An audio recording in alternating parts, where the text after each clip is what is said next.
কথায় আছে ধর্ম যার যার বড় মা সব্বার। আর অনেকদিন ধরে না বড় মার কাছে যেতে ভীষণভাবে ইচ্ছে করছে। মনটাও ভীষণভাবে টানছে। কিন্তু মন টানলে কি হবে? যতক্ষণ না মা তার সন্তানকে টানছে ততক্ষণ তো আমরা আর কিচ্ছু করতে পারবো না, না? ইচ্ছে থাকলেও যাওয়া যায় না। এই বড় মার কাছে যাওয়ার জন্য না অনেকদিন ধরে প্ল্যান করছি। আমি আর আমার বান্ধবী মিলে। অনেকবার প্ল্যান করেও ক্যানসেল হয়েছে। এমনকি যাবো হয়তো সকালবেলা, রাত্রিবেলা কোনো না কোনো কারণে ক্যানসেল হয়ে গেল। কিন্তু এই যে আজকের দিনটা যাচ্ছি, এইটা কিন্তু সরস্বতী পুজোর ঠিক আগের দিনকে মানে হচ্ছে একটা শনিবার। সরস্বতী পুজো এবছর তো ২ বার পড়েছিল না? রবিবার আর সোমবার। এটা ছিল সেই শনিবারটা। তা যাই হোক, আমাদের কিন্তু শুক্রবার দিনকে যাওয়ার কথা ছিল। কারণ আমাকে কমেন্ট বক্সে অনেক বন্ধু বলেছিল যে, "দিদি শনিবার যেও না, প্রচন্ড পরিমাণে ভিড় হবে। তুমি সেই জায়গায় রবিবার যাও।" এই সরি, সেই জায়গায় শুক্রবার বা অন্য কোনো দিন যাও। আমি সেই অনুযায়ী শুক্রবারই ডেট করেছিলাম। কিন্তু ওই যে কপালে সইল না যে, শুক্রবারটাও কোনো না কোনো কারণের জন্য মিস হলো। সেইজন্য অগত্যা আমরা শনিবারই গেলাম। শুক্রবার রাত্রিবেলা একদম জোর করে ডিসাইড করলাম যে কালকে যাই হয়ে যাক, কোনো কথা ভাববো না, কারোর দিকে তাকাবো না। চল তো বেরিয়ে যাই। সেই বলে বেরিয়ে গেলাম। বেরিয়ে যাওয়ার আগে অরিও কিন্তু ভীষণ কাকুতি মিনতি করে আটকানোর চেষ্টা করছিল। অসুবিধা হবে না, আজকে ছেলেগুলো ওর কাছে ছিল। বেরোবার আগে বর ছেড়ে এলো বাস স্ট্যান্ডে আর ততক্ষণে বন্ধুও চলে আসছে। আর এখানে বেরোবার আগে ওকে দিচ্ছি ঘুষ। শুধু ওকে না, সঙ্গে ২ ছেলেও আছে। ৩ জনকে বেস্টি করে দুধ চা খাইয়ে তবে বেরোচ্ছি। চলো ট্রেনে আমরা উঠে পড়েছি আর ট্রেনে উঠেই আমাদের গল্পগুজব শুরু হয়ে গেছে। আমি না এরকম লোকাল ট্রেনে খুব একটা যাতায়াত কখনো করিনি। ১ বার কি ২ বার। তাও আমার এরকম লোকাল ট্রেন অনুযায়ী কোনো আত্মীয়স্বজন কেউ নেই তো। যার জন্য আমি অতটা চিনি না রাস্তা। ওইজন্য বারবার সঙ্গীতাকে জিজ্ঞেস করছি, "তুই ভালো করে চিনিস তো? আমি কিন্তু চিনি না।" আর ও আবার এই রাস্তাগুলো খুব ভালো চেনে। সেইজন্য ভরসা করে ওর সাথেই বেরিয়ে গেলাম। আচ্ছা ট্রেনে উঠে কেনাকাটি কে, কে করো? আমার বেশ ভালো লাগে ট্রেনে ওই যে ছোট, ছোট জিনিসগুলো ওঠে ওগুলো কিছু, কিছু জিনিস দেখবে তুমি দোকানে পাবে না। কিন্তু ট্রেনের ওখানেই পাবে। সেইজন্য কিছু, কিছু জিনিস ও কিনলো আর কিছু জিনিস আমি কিনলাম। এই দেখ তোমাদেরকে এখন এডিটিং করতে, করতে মনে পড়ল আমি যে জিনিস কিনেছিলাম সেটা এখনো আমার ব্যাগেতেই রয়ে গেছে। স্টেশনে নেমেই একটু মনে আনন্দ লাগলো যে নাহ ঠিকমতো আমরাও পৌঁছে যেতে পেরেছি। নেমেই যখন মায়ের মন্দিরের দিকে হাঁটছি ১ম এই ছোট, ছোট সরস্বতী ঠাকুরগুলোকে দেখে নিলাম। ওই যে বললাম আগের পরের দিনকেই সরস্বতী পুজো পড়েছে। আর তার সাথে না একদম স্টেশনের মুখ থেকেই তোমরা ডালার দোকান পেয়ে যাবে। কিন্তু আমরা একদম স্টেশনের মুখ থেকে ডালার দোকান নিয়ে কি করব বলো? অনেকটা দূরে মায়ের মন্দির। সেজন্য ভাবলাম একদম মায়ের মন্দিরের কাছাকাছি থেকেই নেব। কিন্তু জানো এখানে একটা বড় রকম স্ক্যাম হয়ে গেছে আমাদের সাথে। মায়ের মন্দিরে যখন সামনে গিয়ে যখন আ নেয়া শুরু করলাম ডালা, ওখানে তো আগুনের মতন দাম বলছে। যেহেতু আমরা একদম নতুন ওখানে এর আগে যাইনি, সেইজন্য একদম বিশ্বাস করে কোনো যাচাই-টাচাই না করে একটা দোকান দেখে জিনিসপত্র নিলাম। সন্দেশ মিষ্টি আমরা নিইনি কারণ আমরা সন্দেশ মিষ্টি দোকান থেকে মিষ্টির দোকান থেকে কিনেছি। আমরা শুধু ফুলের মালাটা আর ধূপ মোমবাতিটা নিয়েছি।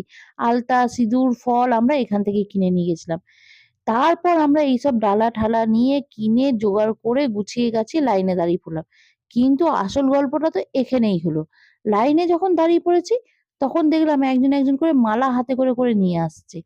তাদেরকে জিজ্ঞেস করলাম দাম। ১ম দিকে তো যারা মালা হাতে করে নিয়ে আসলো, তারা বলল ৳৪০ তারপর সেটা ৳৩০ এসে দাঁড়ালো। ১০৮ টা ফুলের মালাই আছে নাকি। এবার বলতে পারো? তারপর এটা তো কিছুই না।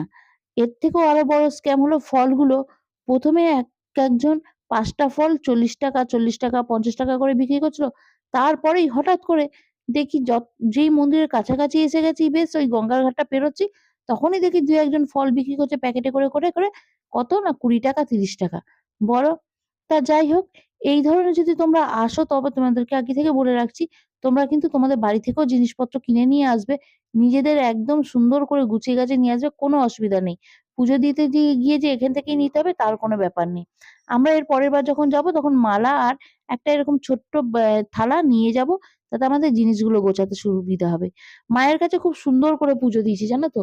যদিও আজকে শনিবার ছিল সবাই বলছিল ভিড় হবে, আমরাও ভয় পেয়েছিলাম যে খুব ভিড় হবে, খুব সময় লাগবে। কিন্তু সত্যি কথা বলতে কি, ওই যে মায়ের আজকের দিনেই আমাকে ডাকার ইচ্ছে ছিল, সেজন্য না সেরকম একটা ভিড় পাইনি।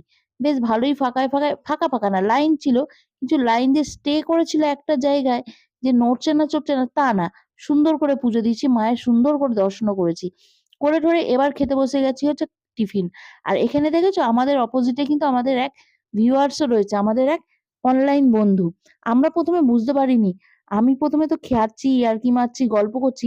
ও খেয়ে-দেয়ে আমাকে বলল, "দিদি তোমরা এরকম ভিডিও করো না, আমি তোমাদের ভিডিও দেখি।" হঠাৎ করে আমার তখন মনে হলো, "এ বাবা! এতক্ষণ ধরে বলোনি কেন?" সে বেরিয়ে তার সাথে কিছু ফটো আর ভিডিও নিয়েছিলাম। তা সেইগুলো আমার বন্ধুর ফোনে ছিল। সেখান থেকে সে ডিলিট হয়ে গেছে। আমি তো ওদের সাথে কথা বলছিলাম। আর ওদের সাথে ওদের ফটো তুলছিলাম। যার জন্য কি হয়েছে বন্ধুর ফোনে বন্ধু ভিডিওটা করেছিল। কিন্তু সেখান থেকে ডিলিট হয়ে গেছে।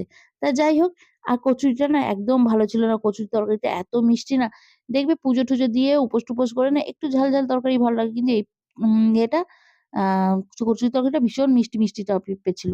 মুখটা খুব খারাপ হয়ে গেছিল। বেরিয়ে তাই দুজনে একটু মিষ্টি খেয়ে নিলাম। খেয়ে নিয়ে আমার অনেক দিনের শখ ছিল যে দুটো মোটা, মোটা শাঁখা পড়বো। মায়ের মন্দিরের অপোজিটেই বেশ ২-৩ টে দোকান আছে। তোমরা আমাকে অনেকেই ছোট ভিডিওতে জিজ্ঞেস করেছো যে দোকানটার নাম কি? সত্যি কথা দোকানটার নাম একদম মনে নেই। তবে হ্যাঁ, এই দোকানটা থেকে অনেকেই তোমরা পড়েছো। যারা পড়েছো তারা ভিডিও ছোট ভিডিওতে কমেন্টস করেছো। আর যারা এই দেখো দেখা গেল। দেখতে পেয়েছো কি? যাই হোক। আম এখান থেকে পড়ে নিলাম। সবাই বলছে যে দামটা একটু বেশি নিয়েছে। দামটা ওরা চেয়েছিল আ ৳২২০০। আমি কমিয়ে ওটা ৳১৫০০ য় পড়েছি। তা আর এর সাথে মোটা পলা পেলাম না। মোটা পলা আমাকে বেহালা থেকে কিনতে হবে। সেইজন্য দুটো পলাকে একটা এপার ওপার করে পড়ে নিয়েছি। চলো এবার হচ্ছে আমাদের বাড়ি ফেরার পালা। আর যাবো হচ্ছে সেই লোকাল ট্রেনে। কিন্তু আমরা না এই ট্রেনে করে বেশিক্ষণ আসিনি। এখানে থেকে দমদমে আমরা নেমে পড়েছিলাম। আর এই যে এতটা রাস্তা চুপচাপ মুখ বুজে আসা যায়? বলো তো কিছু না কিছু মুখ তো চালাতেই হবে। সেইজন্যে টুকটুক করে যা খাবার ট্রেনে উঠেছে দুজনে মিলে একটা করে নিয়েছি আর দুজনে মিলে ভাগ-বাঁটারা করে খেয়েছি। এখানে বন্ধু আমাকে বলছিল, "তুই না ডায়েট করছিস, তারপর আবার এইসব খাচ্ছিস?" বললাম, "যতদিন বেঁচে আছি হাসি-খুশি করে খাবো-দাবো, আনন্দ করব না? কোনো কিছু ভাবলে চলবে কে কি বলছে না বলছে আর কি করব না করব? যেটা যখন করব তখন দেখা যাবে।" আচ্ছা তোমরা কে নৈহাটির বড় মার কাছে গেছো? অবশ্যই কমেন্টস করে জানাবে। আমি কিন্তু আবার আরেকবার যাবো। কারণ বাড়িতে এসে যখন বরকে দেখিয়েছি, বরকে বলেছি, ওরও ভীষণভাবে মন টেনেছে যে বড় মার কাছে যাবে। তা খুব শিগগির আমরা ছেলের পরীক্ষা হয়ে গেলে ছেলেদেরকে নিয়ে, বরকে নিয়ে আবার যাবো মায়ের সাথে দেখা করতে। তখন অবশ্যই তোমাদেরকে বলব। আর ওখানেই না হয় সবার সাথে দেখা হবে।